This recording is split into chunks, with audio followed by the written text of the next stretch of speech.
السلام علیکم، welcome back to آج کی اچھی بات وردہ مکاوی کے ساتھ۔ امید ہے آپ سب ٹھیک ٹھاک ہوں گے اور میری ویڈیوز کو پسند کر رہے ہوں گے۔ اگر میں کوئی چیز غلط بول دیتی ہوں یا غلط پڑھ لیتی ہوں یا کچھ بھی غلط کرتی ہوں تو مجھے ضرور آگاہ کریں تاکہ میں آئندہ ایسی غلطی نہ کر سکوں۔ تو میں ہمارے آج کے ٹاپک کے ساتھ حاضر ہوں۔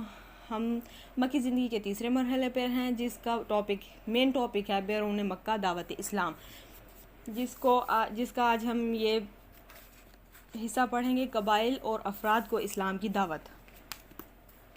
تو جی شروع کرتے ہیں۔ میرے چینل کو سبسکرائب کرنا نہ بھولیں، اور اگر آپ کو ویڈیوز اچھی لگ رہی ہیں تو لائک اور کمنٹس ضرور کیا کریں اور مجھے آگاہ کیا کریں تاکہ میرے اندر حوصلہ بڑھے اور میں آپ کو ایسی ویڈیوز مزید لا سکوں۔ شکریہ۔ تو شروع کرتے ہیں۔ قبائل اور افراد کو اسلام کی دعوت۔ ذی القعدہ سن 10 نبوت، اواخر جون یا اوائل جولائی 619 عیسوی میں رسول اللہ صلی اللہ علیہ وآلہ وسلم طائف سے مکہ تشریف لائے اور یہاں افراد اور قبائل کو پھر سے اسلام کی دعوت دینی شروع کی۔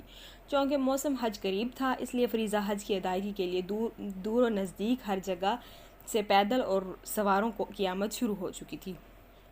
رسول اللہ صلی اللہ علیہ وآلہ وسلم نے اس موقع کو غنیمت سمجھا اور ایک قبیلے کے پاس جا کر اسے اسلام کی دعوت دی، جیسا کہ نبوت کے چوتھے سال سے آپ صلی اللہ علیہ وآلہ وسلم کا معمول تھا۔ وہ قبائل جنہیں اسلام کی دعوت دی گئی، امام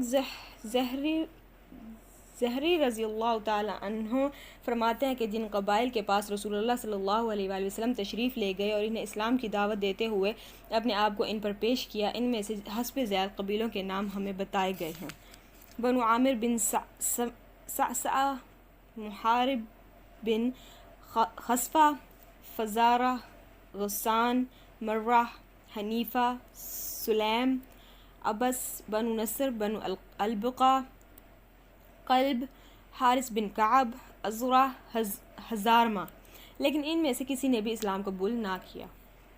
واضح رہے کہ امام زہری کے ذکر کردہ ان سارے قبائل پر ایک ہی سال یا ایک ہی موسم حج میں اسلام پیش نہیں کیا گیا تھا، بلکہ نبوت کے چوتھے سال سے ہجرت سے پہلے کے آخری موسم حج تک 10 سالہ مدت کے دوران پیش کیا گیا تھا۔ ابن اسحاق نے بعض قبائل پر اسلام کی پیشی اور ان کے جواب کی کیفیت کا بھی ذکر کیا ہے۔ مختصر ان کا بیان نقل کیا جا رہا ہے۔ بنو قلب، نبی صلی اللہ علیہ وآلہ وسلم اس قبیلے کی ایک شاخ بنو عبداللہ کے پاس تشریف لے گئے، انہیں اللہ کی طرف بلایا اور اپنے آپ کو ان پر پیش کیا۔ باتوں میں یہ بھی فرمایا کہ اے بنو عبداللہ، اللہ نے تمہارے جد اعلیٰ کا نام بہت اچھا رکھا تھا، لیکن اس قبیلے نے آپ کی دعوت قبول نہ کی۔ بنو حنیفہ، آپ صلی اللہ علیہ وآلہ وسلم ان کے ڈیرے پر تشریف لے گئے، انہیں اللہ کی طرف بلایا اور اپنے آپ کو ان پر پیش کیا، لیکن ان جیسا برا جواب اہل عرب میں سے کسی نے بھی نہ دیا تھا۔ عامر بن صعصع، انہیں بھی آپ صلی اللہ علیہ وآلہ وسلم نے اللہ کی طرف دعوت دی اور اپنے آپ کو ان پر پیش کیا۔ جواب میں ان کے ایک آدمی بحیرہ بن فراس نے کہا: خدا کی قسم، اگر میں قریش کے اس جوان کو لے لوں تو اس کے ذریعے پورے عرب کو کھا جاؤں گا۔ پھر اس نے دریافت کیا کہ اچھا یہ بتائیے، اگر ہم آپ صلی اللہ علیہ وآلہ وسلم سے آپ صلی اللہ علیہ وآلہ وسلم کے اس دین پر بیعت کر لیں، پھر اللہ آپ کو مخالفین پر غلبہ عطا فرمائے، تو کیا آپ صلی اللہ علیہ وآلہ وسلم کے بعد زمام کار ہمارے ہاتھ میں ہوگی؟ آپ صلی اللہ علیہ وآلہ وسلم نے فرمایا: زمام کار تو اللہ کے ہاتھ میں ہے، وہ جہاں چاہے گا رکھے گا۔ اس پر اس شخص نے کہا: خوب، آپ صلی اللہ علیہ وآلہ وسلم کی حفاظت میں تو ہمارا سینہ اہل عرب کے نشانے پر رہے، لیکن جب اللہ آپ صلی اللہ علیہ وآلہ وسلم کو غلبہ عطا فرمائے تو زمام کار کسی اور کے ہاتھ میں ہو، ہمیں آپ صلی اللہ علیہ وآلہ وسلم کے دین کی ضرورت نہیں۔ غرض انہوں نے انکار کر دیا۔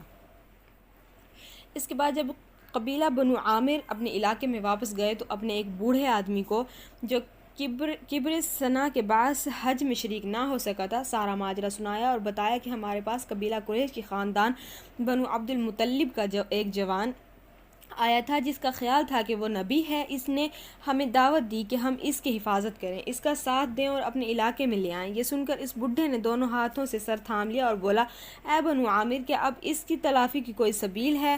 اور کیا اس ازدست رفتہ کو ڈھونڈا جا سکتا ہے؟ اس ذات کی قسم جس کے ہاتھ میں فلاں کی جان ہے، کسی اسماعیل نے کبھی اس نبوت کا جھوٹا دعویٰ نہیں کیا، یقیناً حق ہے۔ آخر تمہاری عقل کہاں چلی گئی تھی؟ ایمان کی شعاعیں مکے سے باہر۔ جس طرح رسول اللہ صلی اللہ علیہ وآلہ وسلم نے قبائل اور وفود پر اسلام پیش کیا، اسی طرح افراد اور اشخاص کو بھی اسلام کی دعوت دی، اور بعض نے اچھا جواب بھی دیا۔ پھر اس موسم حج کے کچھ ہی عرصے بعد کئی افراد نے اسلام قبول کیا۔ ذیل میں ان کی ایک مختصر روداد پیش کی جا رہی ہے۔ سوید رضی اللہ تعالی عنہ بن صامت، یہ شاعر تھے، گہری سوجھ بوجھ کے حامل اور یثرب کے باشندے ان کی پختگی، شعر گوئی اور شرف و نسب کی وجہ سے ان کی قوم نے انہیں کامل کا خطاب دے رکھا تھا۔ یہ حج یا عمرہ کے لیے مکہ تشریف لائے۔ رسول اللہ صلی اللہ علیہ وآلہ وسلم نے انہیں اسلام کی دعوت دی۔ کہنے لگے، غالباً آپ صلی اللہ علیہ وآلہ وسلم کے پاس جو کچھ ہے وہ ویسا ہی ہے جیسا میرے پاس ہے۔ رسول اللہ صلی اللہ علیہ وآلہ وسلم نے فرمایا، تمہارے پاس کیا ہے؟ سوید نے کہا، حکمت لقمان۔ آپ صلی اللہ علیہ وآلہ وسلم نے فرمایا، پیش کرو۔ انہوں نے پیش کیا۔ آپ صلی اللہ علیہ وآلہ وسلم نے فرمایا، یہ کلام یقیناً اچھا ہے، لیکن میرے پاس جو کچھ ہے وہ اس سے بھی اچھا ہے۔ وہ قرآن ہے جو اللہ تعالیٰ نے مجھ پر نازل کیا ہے، وہ ہدایت اور نور ہے۔ اس کے بعد رسول اللہ صلی اللہ علیہ وآلہ وسلم نے انہیں قرآن پڑھ کر سنایا اور اسلام کی دعوت دی۔ انہوں نے اسلام قبول کر لیا اور بولے، یہ تو بہت ہی اچھا کلام ہے۔ اس کے بعد وہ مدینہ پلٹ کر آئے ہی تھے کہ جنگ بعاث چھڑ گئی اور اسی میں قتل کر دیے گئے۔ انہوں نے سن 1190 کے آغاز میں اسلام قبول کیا تھا۔ ایاس بن معاذ، یہ بھی یثرب کے باشندے تھے اور نوخیز جوان تھے۔ سن 11 نبوت میں جنگ بعاث سے کچھ پہلے اوس کے ایک وفد خزرج کے خلاف قریش سے حلف و تعاون کی تلاش میں مکہ آیا تھا۔ آپ بھی اس کے ہمراہ تشریف لائے تھے۔ اس وقت یثرب میں ان دونوں قبیلوں کے درمیان عداوت کی آگ بھڑک رہی تھی اور اوس کی تعداد خزرج سے کم تھی۔ رسول اللہ صلی اللہ علیہ وآلہ وسلم کو وفد کی آمد کا علم ہوا تو آپ صلی اللہ علیہ وآلہ وسلم ان کے پاس تشریف لے گئے اور ان کے درمیان بیٹھ کر یوں خطاب فرمایا، آپ لوگ جس مقصد کے لیے تشریف لائے ہیں، کیا اس سے بہتر چیز قبول کر سکتے ہیں؟ ان سب نے کہا، وہ کیا چیز ہے؟ آپ صلی اللہ علیہ وآلہ وسلم نے فرمایا، میں اللہ کا رسول ہوں۔ اللہ نے مجھے اپنے بندوں کے پاس اس بات کی دعوت دینے کے لیے بھیجا ہے کہ وہ اللہ کی عبادت کریں اور اس کے ساتھ کسی کو شریک نہ کریں۔ اللہ نے مجھ پر کتاب بھی اتاری ہے۔ پھر آپ صلی اللہ علیہ وآلہ وسلم نے اسلام کا ذکر کیا اور قرآن کی تلاوت فرمائی۔ ایاس بن معاذ بولے، اے قوم، یہ خدا کی قسم اس سے بہتر ہے جس کے لیے آپ لوگ یہاں تشریف لائے ہیں۔ لیکن وفد کے ایک کارکن ابو الحیثر انس بن رافع نے ایک مٹھی مٹی اٹھا کر ایاس کے منہ پر دے ماری اور بولا، یہ بات چھوڑو، میری عمر کی قسم، یہاں ہم اس کے بجائے دوسرے ہی مقصد سے آئے ہیں۔ ایاس نے خاموشی اختیار کر لی اور رسول اللہ صلی اللہ علیہ وآلہ وسلم بھی اٹھ گئے۔ وفد قریش کے ساتھ حلف و تعاون کا معاہدہ کرنے میں کامیاب نہ ہو سکا اور یوں ہی ناکام مدینہ واپس ہو گیا۔ مدینہ پلٹنے کے تھوڑے ہی دن بعد ایاس انتقال کر گئے۔ وہ اپنی وفات کے وقت تحلیل و تکبیر اور حمد و تسبیح کر رہے تھے، اس لیے لوگوں کو یقین ہے کہ ان کی وفات اسلام پر ہوئی۔ تو آج کے لیے اتنا ہی۔ زیادہ لمبی ویڈیوز پھر کوئی دیکھتا نہیں ہے یا پھر کوئی بات چھوٹ جاتی ہے، اتنا زیادہ کسی کے پاس ٹائم نہیں ہوتا، تو آگے کا حصہ پھر انشاءاللہ اگلی ویڈیو میں۔ جزاک اللہ۔